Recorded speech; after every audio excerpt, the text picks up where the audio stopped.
Faayidaan salcii maalidha? Maalidha inni faayidaan isaa? Warroota jettanii fi namoota akkasumas hojjedhaa jettanii illee baay'eetu jira waan ta'eef wanta kana hojjechuu danda'e jechuudha.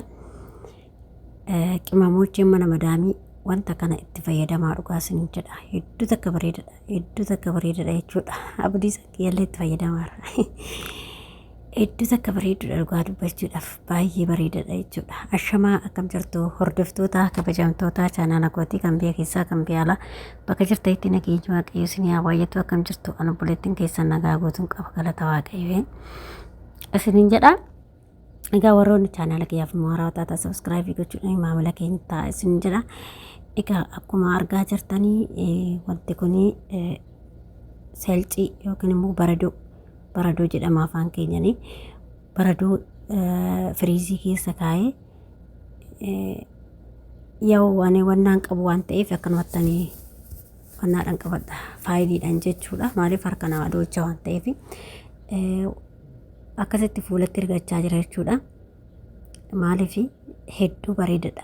Fuula keetan madaatii waan adda addaa wantoota qabu akkasuma immoo gisee aduu keessa warroonni fakkeenyaaf aduu keessatti ba'a ijoolleen giroo aduu keessa hojjetanii aduun kun akka malee sin gubee fi wanta gurraacha tokko namarratti bobba'u tokko madaatii wanta akkasii kana hedduu barreessa. Akkasuma qaama keessan keessa fuula keessan keessatti akka waan urataa wanta jiru kanallee hin balleessa jechuudha. Dhugaa dubbachuu fi anuu dhiyoon itti fayyadamuu qabi jechuudha.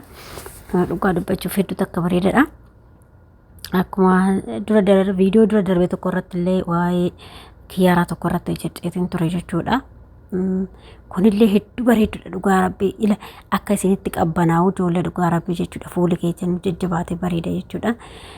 Akkasitti dhiqattanii kaatanii akkas gootanii kanaan booda immoo yeroo inni annoo jedhee kireema waanuma qabdanii itti fayyadamtan jechuudha. Hedduu takka bareedudha. Dhugaa duraan fuuli kiyya akkanaa miti.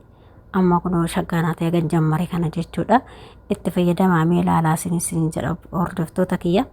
Maaliif namni tokko waan argerraa jechuudha. Anis waanuman nan yoo yaalee jedhu akkuma carraa ta'e viidiyoo argee hojjedhu abdii isattis nan godhaa jira. Abdii isaa illee hin godhattee agartanii. Ishiis deebi'ee malee jetti bar hin itti qorra garuu yoo harkaan qabde itti qorra baay'ee tokko jechuudha. Akkas isiniin jedha. Makaraan gootee viidiyoo waraabaa akkanumatti bakka ana biraa dhabamtu akkuma itti siisan ana deemti. Akkuma carraa viidiyoo tokkoon arge viidiyoo tokkicha arge sanadillee ka'ee nan laalee yoo laalee nan yaalee yoo yaalu dhugaa rabbii jechuudha. Ilma yaalee bakka jijjiirama wayii agarsiisa. Akkasuma wannaa jalatti illee kunoo ija keessan jalatti wanti gurraachi wayii gurra jalatti ija jalatti nama gurraachi tokko artanii hin balleessa jechuudha. Dhugaa rabbii balleessaa jira. Innaa itti fayyadamaa isiniin jedha. Hedduu takka bareedudha dhugaa rabbii. Hedduu takka keessattuu ijoolleen madaatii qabdanii wanta adda addaa qabdanii akkasumas fuula keessa irraa qabdan baay'ee bareedadha baradoon jechuudha. Akkasuma immoo isin hojjetan jira warra itti fayyadamtanii ilaaltanii itti fayyadamtee dheetiin yaala garuu jechuudha. Maaliif wannaas isin hojjetan jira waan ta'eef eenyu maqaan isaa viidicha san jechuudha kan jeezariin isa isin hojjetan kiyyaara jechuudha. Jeezarii miti kiyyaara kan jeezariiti miti kiyyaara jechuudha. Faayidaa isaatiin hedduu takka bareedudha innillee jechuudha. Inni immoo kan fayyaduu fi kunaan akkanatti godhadhe jechuudha. Kanatti gootanii firiizii keessa gootanii saniin booda immoo faayiniidhaan qabadhe akka harka kiyyanaan cabbeessine jechuudha. Beektanii harkasii cabbeessa jechuudha. Kanaafan faayinii maal jedhama biyya keenyatti irraanfadhee ijoollee dhiifama wajjin maal jedhama jedhama sooftii jedhama. Sooftii saniin qabadhe jechuudha. Sooftiin qabatanii yoo akkas gootan hedduu takka bareedudha dhugaa miseejii gootanii akkasitti qabbanaa'u ganama gisee fakkeenyaaf hirriiba sa'aatuma barbaadan jechuudha. Sa'aatii bakka hirriibaa kaate taanaan akkasuma godhadhu. Akkasuma immoo yeroo nyaata kee hojjettee kaate illee osoo goote fuula kee dhiqattee kaate bakka akkasitti wannoo kanaan miseejii goote hedduu takka bareedadha. Bakka fuula kee waan tokko rabbisii qulqulleessa madaatii kanallee sirraa barreessa jechuudha. Kanaaf itti fayyadamaa isiniin jechuu barbaade tananii walumaa galatti jechuudha. Ana argaa jirtan kun amma filtarii maleedha viidiyoo waraabaa irra daarattiidha jechuudha.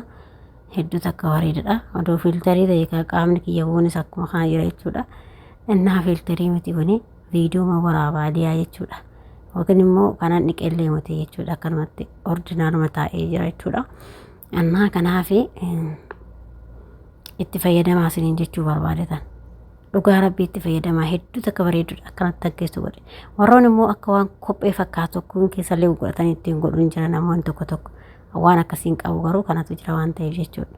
Innaa kan kana hin qabnes immoo waanuma hin cabnetti agartee kan akka nikeelii waan akkasii kanatti gootanii keessaa baastanii akkasitti ittiin naqachuu hin dandeessanii jechuudha. Fakkeenya ijoollee aduu keessa hojjettanii fa'a baay'ee barbaachisaadha sirriitti jechuudha. Baay'ee barbaachisaadha. Baay'ee gaariidha jechuudha. Kanaaf itti fayyadamaa isiniin jechuu barbaada obboloota koo. Kanaaf asin biraa fide faayidaa guddaa qaba isiniin jedha hordoftoota xiyyaa. Kanaaf itti fayyadamaa waan beekan tokko olii qooduun waan beekan tokko immoo olii qooduun baay'ee gaariidha jechuudha. Kanaaf anis sanguman argeerraa ani arge obboleewwan kiyya sittaa fayyadaman jedheetiniin jechuudha. Kana malee illee qoykaa fuulaa tokko ammallee isiniif fida jechuudha. Warri nuu fideettani komentii irratti naa barreessaa. Kanallee komentii irratti naa barreessanii isiniif fide jechuudha. Ammallee jechuudha waanuma mana madaamii keessa jirutti fayyadamtanii fuula keessa wanta gurraacha'e akkasuma immoo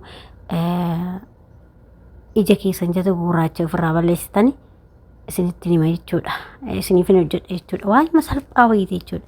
Waanuma salphaa waanuma daqiiqaa xiqqishoo siffixullee baay'ee isiniif fixu yoo hojjedhu jettan isiniifan hojjedha. Warra hojjedhu jettan naa barreessaa.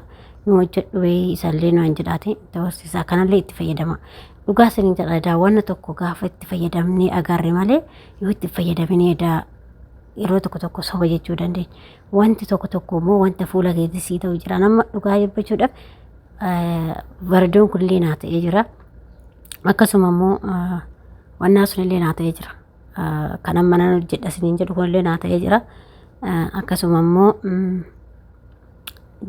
kiyyarri naa ta'ee jira jechuudha. Kiyyarri hedduu takka bareedudha jechuudha innillee. Maaliif inni immoo faayidaa guddaa qabanillee akkuma dura isinitti hime jechuudha. Akkasi kanaaf kanallee itti fayyadamaa isiniin jechuu barbaade tanani akkasuma yoo hojjedhu nuufillee isallee nu hojjedhu jettani isa immoo hin dibatu waan ta'eef haala ittiin hojjettanii dibattan isinitti agarsiisaa ittiin dibattan jechuudha. Anamma jidduudhaan dhaabe malee yaa rabbi duraa faalaan qallaaliin hin dibadhu ture jechuudha. Garuu amma jidduudhaan dhaabeen ture. Hedduu fuula keessan immoo inni immoo filatamaadha tokkoffaadha jechuudha inni baarabbi. Bakka fuula kee kana bakka wanna xiqqishuma gurraacha'ee jiru akkasuma wannaa keenya jalatti jechuudha. Ija keenya irratti gurraacha'ee jiru kana immoo cuqqudhee namarraa kaasa jechuudha. Waanuma salphaa waan mana madaamii keessatti argatan waan bittan osoo hin taane jechuudha. Injira guutee mana madaamii kamiyyuu hin dhabamu jechuudha waan akkasii sun. Innaa nu hojjedhu jettan koomentiitti na barreessaa isiniin jedha. Naatti fayyadamaa isiniin jedha. Maaliif dhugaa dubartiin tuni daa'uuf qaqqabde wayyaay dhugaa rabbi. Annaa ofuma keenyaaf of ganna malee daa'uu of qaqqabne inuma babbareennaa jechuudha. Beekaan humtee sunuyyuu kan daawwanne tunuyyuu jechuudha doof qaqqabne. Donutti tolee mana keenya ta'eef asirratti waa hundumaa goggoone inuma babbareennaa jechuudha. Mitiire kanaafiyyuu itti fayyadamaa isiniin jedha. Faaxochee koo isiniin jaaladhaa isiniin kabaja hunda keessaniyyuu. Isiniin jedha hordoftoota kiyyaa akkana fakkaataa. Yoo nu hojjedhu jettan immoo akkasuma yaada fi qeeqa gaafisoo qabaattan gaafadhaa isiniin jedha. Akkasi nagaa ta'a fayyaa ta'a viidiyoo biraatu itti deemuutti adaraatti fayyadama.